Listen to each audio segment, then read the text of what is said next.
Hoy tengo el placer de entrevistar al Miguel, amante de la meteorología, y nos contará cómo nació su pasión por la meteorología, cómo diferenciar la A y la B de un mapa del tiempo o la previsión del tiempo que tendremos para estos próximos días. Ahora sí está grabando. ¿Preparado? Preparado. ¿Cómo nace esa pasión por la meteo? Pues mira, esta pasión por meteorología la tengo desde bien pequeño.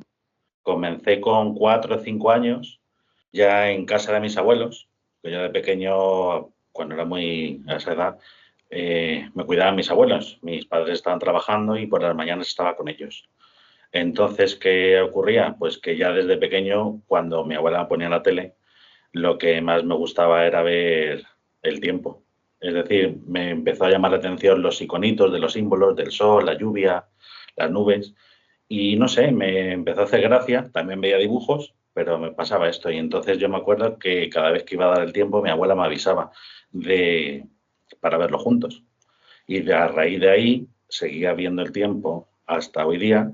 Y a medida que fui siendo más mayor, pues fui ya enlazando de cómo qué quieren decir realmente esos símbolos. Es decir, si pone un iconito de lluvia, pues quiere decir que va a llover. Fui enlazando que realmente lo que te materializa un mapa es lo que representaría la realidad probablemente de lo que va a ocurrir en los próximos días.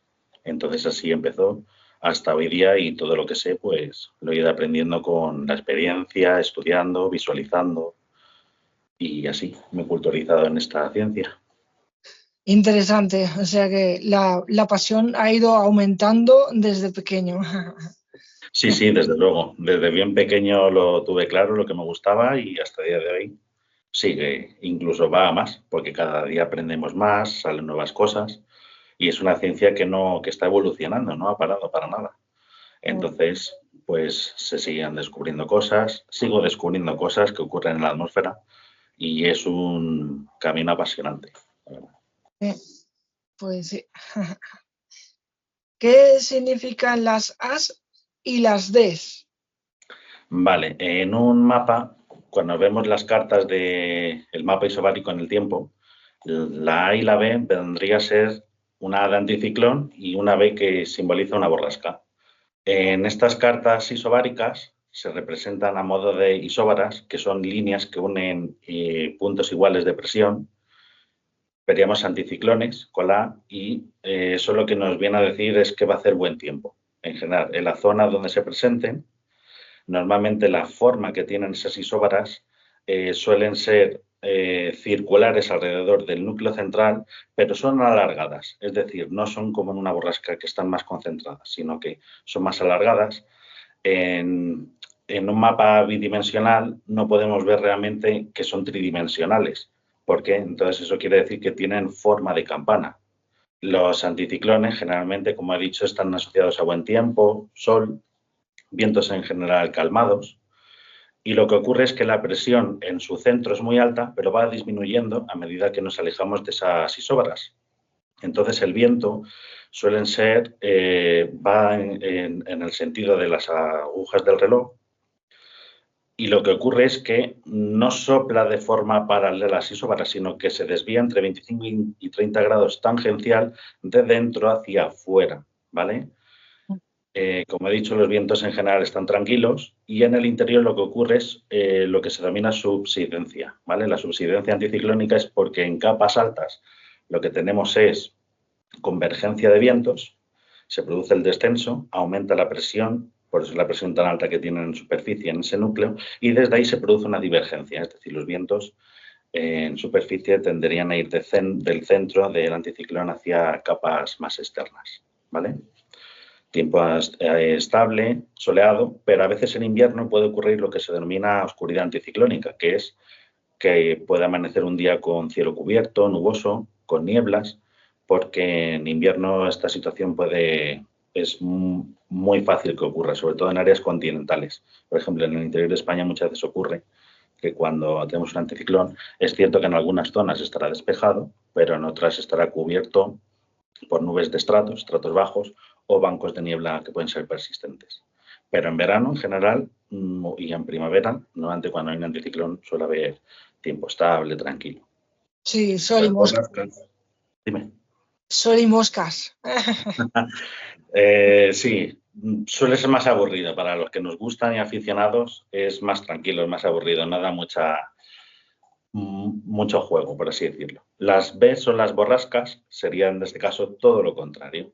Una borrasca está asociada, es una B, que es la que se representa en el mapa, y en este caso la formación isobárica que tienen las borrascas suele ser también circular. Uy, perdón, suele ser circular, pero en este caso lo que ocurre es que hay un gradiente de presión, es decir, esas isobaras están más juntas, más pegadas una de la otra y por tanto el viento suele ser más intenso que en los anticiclones. Están asociadas a mal tiempo, chubascos, lluvias, nubosidad en general abundante, tormentas, nieve en invierno y por lo general, como decimos, un viento frío, ventoso, un tiempo inestable en general. En este caso, a nivel tridimensional, lo que ocurre es que la borrasca es todo lo contrario a la campana que había dicho antes del anticiclón. Es decir, en este caso hay una hondonada. Se podría ver, sería más o menos esta forma. Igual que el anticiclón es una zona acampanada, en la borrasca en general hay una profundización a nivel de 3D, en 3 dimensiones. En este caso, los vientos, ¿qué hacen? Convergen en superficie, por eso el viento va de fuera hacia adentro, convergen en superficie, se produce ascenso, la condensación de la humedad, siempre y cuando sea suficiente, hay formaciones nubosas y luego en altura se produce una divergencia, ¿vale? Sería todo lo opuesto al anticiclón. Como he dicho, en este caso el viento va de fuera hacia adentro, entonces eso quiere decir que las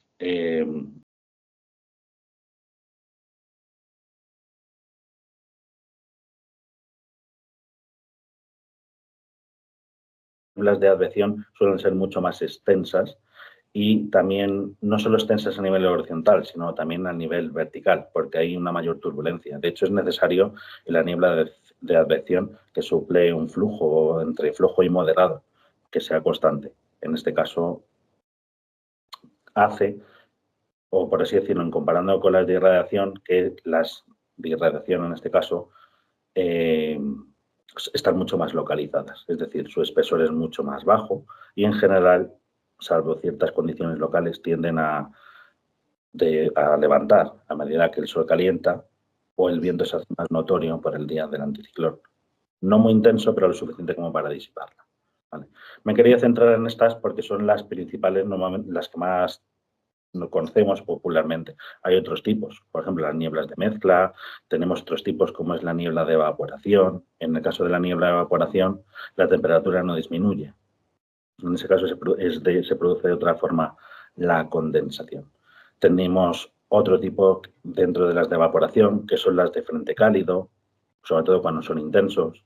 Tenemos también cuando un frente frío detrás se produce normalmente cuando un frente frío pasa de forma lenta, detrás de él también tenemos este tipo de nieblas de evaporación. Y luego también tenemos las en invierno, asociadas a mucho frío y cencellada. Tenemos otro tipo que son nieblas angelantes, son nieblas heladas. En este caso, lo que ocurre es que esas partículas que están en suspensión están en estado subfundido. Entonces, en cuanto impactan o contactan con cualquier superficie que está bajo cero, se congelan y forman esa cencellada tan típica de, por ejemplo, de tierras de Aragón, de Castilla y León, sobre todo. Interesante. Además que se te nota que te gusta la meteo y sabes bastante.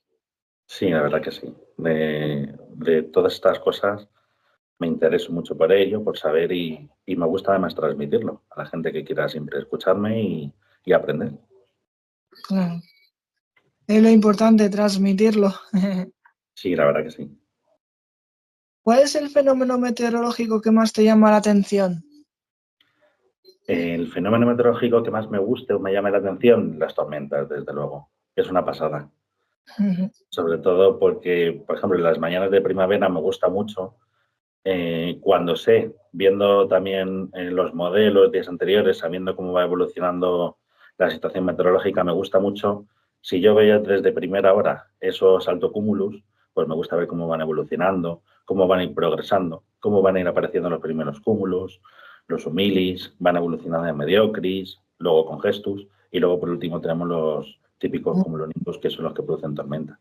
Me gusta mucho esta situación, la verdad. La convección es muy interesante. Luego también me gusta mucho la nieve en invierno, aunque aquí en Madrid pues es difícil, salvo en zonas de sierra, en el llano es más complicado. Aunque es cierto que, y tengo que decir que tuve la ocasión de disfrutar del evento de Filomena, que fue algo extraordinario, y yo creo que eso también ha hecho avivar mucho la pasión a mucha gente que, pues que siempre a lo mejor le ha llamado la atención, pero eso ha acabado ya de forjar ese amor por esta ciencia. La nieve también es algo muy llamativo y que me gusta mucho también. Sí, es muy... Es muy... ¿Nos Sí. podrías comentar la información meteorológica para los próximos días? Pues mira, la previsión meteorológica para los próximos días se va a tornar ya mucho más estable. Hay que decir que hemos pasado una semana muy complicada. Desgraciadamente, la gota fría que hemos tenido en España ha causado grandes destrozos. Se ha saldado también con pérdidas humanas. Y hay que decir que gracias a que se ha reintegrado ya en la circulación general, asociada a una vaguada en este caso, que va entrando por el oeste de España, pues en teoría va a ir remitiendo esta situación. Hoy todavía no, hoy va a seguir inestable en todo el Levante, en puntos de Cataluña, Almería, la Comunidad Valenciana, incluso el norte de Baleares.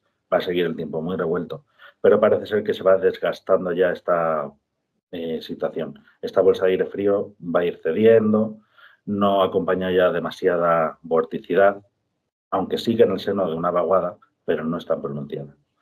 Esta situación, como digo, va a ir remitiendo. A partir de mañana el tiempo se va a tornar ya mucho más estable, se va a fortalecer el anticiclón centroeuropeo y, por tanto, en muchas partes de España el tiempo va a ser tranquilo. Es cierto que en el tercio más occidental va a llegar un frente asociado a inestabilidad, ¿vale?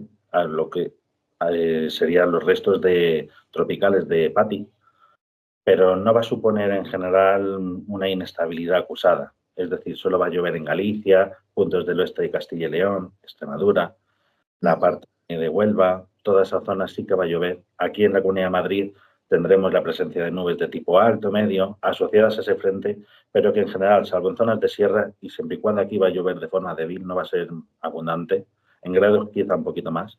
En el resto del llano de Madrid no esperamos en general lluvia. Va a ser un ambiente de cielos con intervalos nubosos, habrá más ratos de nubes, más ratos de sol. Sí que es cierto que a partir del jueves, de nuevo en el Mediterráneo se puede inestabilizar. No sabemos todavía cómo, hasta qué punto, pero sí que parece que desde ese anticiclón centroeuropeo puede bajar algo de aire frío y junto con el viento de levante húmedo, cargado de humedad, pueda producir condensación en toda la costa del levante y de nuevo pueden volver a precipitar, pueden volver a llegar chubascos, lluvias o incluso tormentas. Pero todo esto, como digo, hay que irlo mirando día a día, siguiendo los modelos, analizando, a ver realmente cómo. Pues a ver, pues muchas gracias por este ratito tan interesante. De nada, me alegro que os haya gustado y pues bueno, siempre que queráis saber algo nuevo o algo, pues aquí estaré. Vale, pero voy a cortar. Que están en este caso en la atmósfera.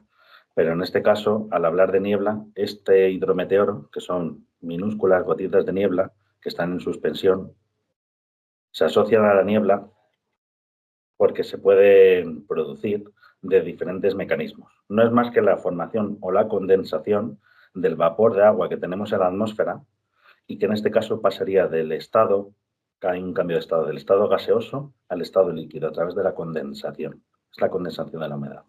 Esta condensación de la humedad se puede lograr de diferentes formas, bien por enfriamiento, también se puede producir en caso de nieblas de mezcla por otro tipo, se pueden producir nieblas de evaporación.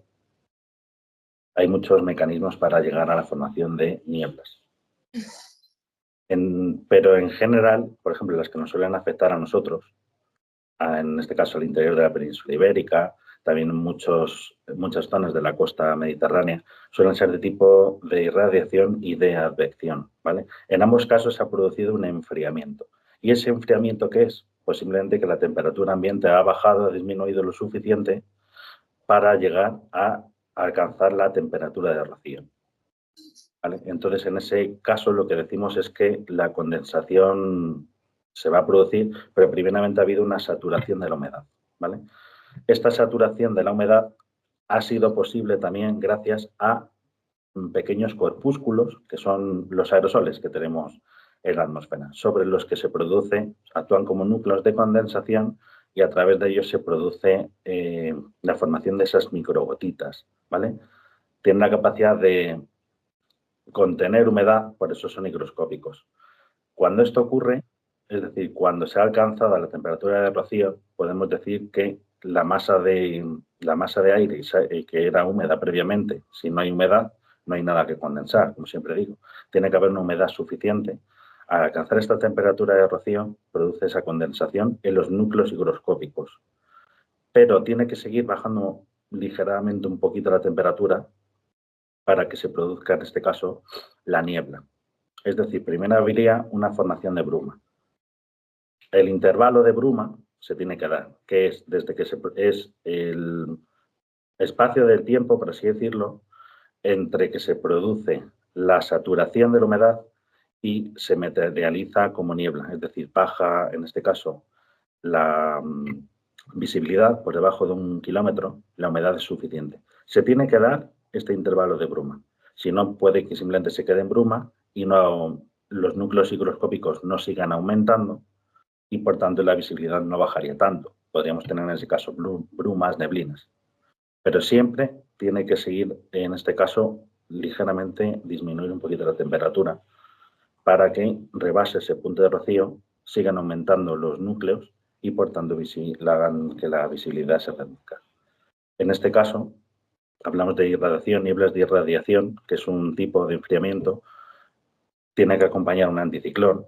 El anticiclón lo que hace en este caso es enfriar las capas bajas de la atmósfera y eso también es producido porque hay un escape del calor que hay en el suelo, escapa por radiación. Entonces se produce ese enfriamiento en capas bajas. Al producirse ese enfriamiento, lógicamente, va a conllevar a que la humedad reinante en el ambiente se produzca, se condense, por así decirlo. Y esta condensación luego se sigue aumentando, tendríamos la formación de la niebla propiamente dicha. Aparte del anticiclón, es importante tener una especie de una capa a unos cientos metros de altura, que en este caso es una capa de inversión térmica, que hace como de tapadera, para que el estrato, por así decirlo, no escape, es decir, que no haya turbulencia. Entonces, esta capa lo que permanece es muy estable, el aire en general está no calmado del todo, pero es flojo y, por tanto, no permite una ventilación grande. Es necesario, y siempre lo digo, que en el caso de la niebla de irradiación haya un ligero viento. Un viento en general muy flojo, pero que tiene que ser más o menos constante y estar. Es decir, tiene que haber un viento, por ejemplo, la escala de Beaufort, que esté entre la fuerza 1 a 2. Es necesario porque lo que va a hacer es que va a producir una ligera turbulencia, que ascienda un poquito, no a ras del suelo, ascienda un poquito y haga que el estrato esté en las capas bajas, siempre y cuando, o sea, no va a sobrepasar nunca, en este caso, la tapadera, la inversión térmica. Pero este viento muy flojo sí es necesario. Luego, otra cuestión es que al hablar de nieblas de advección, la niebla de advección es otro tipo de enfriamiento, pero en este caso lo que ocurre es que se produce la advección de una masa mucho más templada, cálida y húmeda que vuelca o, en este caso, se presenta por encima de una superficie muy fría. Por ejemplo, en invierno es muy típico que el mar, que está más caliente y más húmedo, penetra hacia el interior, que el suelo está muy frío. Y luego en verano suele ocurrir al revés. El continente está bastante caliente, pero las superficies del mar tienen una temperatura más fresca. En ambos casos se produce la condensación y luego posteriormente tendremos la formación de esas nieblas. Hay que decir, que se me olvidó decir, que las nieblas de advección suelen ser mucho más extensas y también no solo extensas a nivel horizontal, sino también a nivel vertical, porque hay una mayor turbulencia. De hecho, es necesario en la niebla de advección que suple un flujo entre flojo y moderado, que sea constante. En este caso, hace, o por así decirlo, en comparando con las de irradiación, que las de irradiación en este caso están mucho más localizadas, es decir, su espesor es mucho más bajo y en general, salvo ciertas condiciones locales, tienden a levantar a medida que el sol calienta o el viento se hace más notorio por el día del anticiclón. No muy intenso, pero lo suficiente como para disiparla. ¿Vale? Me quería centrar en estas porque son las de advección, suelen ser mucho más extensas y también no solo extensas a nivel horizontal, sino también a nivel vertical, porque hay una mayor turbulencia. De hecho, es necesario en la niebla de advección que suple un flujo entre flojo y moderado, que sea constante. En este caso, hace, o por así decirlo, en comparando con las de irradiación, que las de irradiación en este caso están mucho más localizadas, es decir, su espesor es mucho más bajo y en general, salvo ciertas condiciones locales, tienden a levantar a medida que el sol calienta o el viento se hace más notorio por el día del anticiclón. No muy intenso, pero lo suficiente como para disiparla. ¿Vale? Me quería centrar en estas porque son las principales, normalmente las que más no conocemos popularmente. Hay otros tipos, por ejemplo, las nieblas de mezcla, tenemos otros tipos como es la niebla de evaporación. En el caso de la niebla de evaporación, la temperatura no disminuye. En ese caso se produce de otra forma la condensación. Tenemos otro tipo dentro de las de evaporación, que son las de frente cálido, sobre todo cuando son intensos. Tenemos también cuando un frente frío detrás se produce normalmente cuando un frente frío pasa de forma lenta, detrás de él también tenemos este tipo de nieblas de evaporación. Y luego también tenemos las en invierno, asociadas a mucho frío y cencellada. Tenemos otro tipo que son nieblas angelantes, son nieblas heladas. En este caso, lo que ocurre es que esas partículas que están en suspensión están en estado subfundido. Entonces, en cuanto impactan o contactan con cualquier superficie que está bajo cero, se congelan y forman esa cencellada tan típica de, por ejemplo, de tierras de Aragón, de Castilla y León, sobre todo. Interesante. Además que se te nota que te gusta la meteo y sabes bastante. Sí, la verdad que sí. De todas estas cosas me intereso mucho por ello, por saber y me gusta además transmitirlo a la gente que quiera siempre escucharme y aprender. Claro. Es lo importante, transmitirlo. Sí, la verdad que sí. ¿Cuál es el fenómeno meteorológico que más te llama la atención? El fenómeno meteorológico que más me guste o me llame la atención, las tormentas, desde luego. Es una pasada. Sobre todo porque, por ejemplo, en las mañanas de primavera me gusta mucho. Cuando sé, viendo también los modelos días anteriores, sabiendo cómo va evolucionando la situación meteorológica, me gusta mucho. Si yo veo desde primera hora esos altocúmulos, pues me gusta ver cómo van evolucionando, cómo van a ir progresando, cómo van a ir apareciendo los primeros cúmulos, los humilis, van evolucionando en mediocris, luego congestus y luego por último tenemos los típicos cumulonimbus que son los que producen tormenta. Me gusta mucho esta situación, la verdad. La convección es muy interesante. Luego también me gusta mucho la nieve en invierno, aunque aquí en Madrid pues es difícil, salvo en zonas de sierra, en el llano es más complicado. Aunque es cierto que, y tengo que decir que tuve la ocasión de disfrutar del evento de Filomena, que fue algo extraordinario, y yo creo que eso también ha hecho avivar mucho la pasión a mucha gente pues que siempre a la mujer le ha llamado la atención, pero eso ha acabado ya de forjar ese amor por esta ciencia. La nieve también es algo muy, muy llamativo y que me gusta mucho también. Sí, es muy... Es muy... ¿Nos Sí. podrías comentar la información meteorológica para los próximos días? Pues mira, la previsión meteorológica para los próximos días se va a tornar ya mucho más estable. Hay que decir que hemos pasado una semana muy complicada. Desgraciadamente, la gota Mm, fría que hemos tenido en España ha causado grandes destrozos.